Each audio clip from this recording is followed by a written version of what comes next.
Napokon smo dočekali useljenje u zgradu i upoznali prve komšije.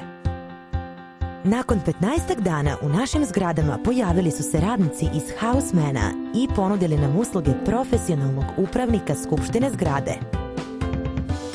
Houseman prezentovao je svoje usluge i nakon toga stanari su imali različita mišljenja šta bi sve moglo da se uradi na zgradi. Nakon dogovora izglasali su da angažuju Housemana za upravnika i usvojili svoj prvi godišnji plan.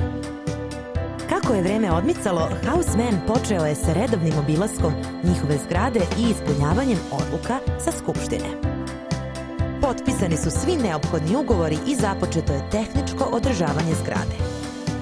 Budžet njihove zgrade počeo je da se puni. Posle 6 meseci Houseman održao je ponovo sastanak i komšije su izglasale novi godišnji plan. Sve se desilo tog dana kada je u mom stanu i kod komšije u zgradi došlo do havarije. Bio sam totalno van sebe, nisam znao koga da zovem, šta da radim. Za to vreme komšija iz ulaza pored samo je pozvao Housemana i oni su organizovali majstora koji je u najkraćem mogućem roku došao i otklonio kvar. Nakon svega, rešio sam da i mi u našem ulazu angažujemo Housemana. Vidim da su i druge zgrade zadovoljne njima.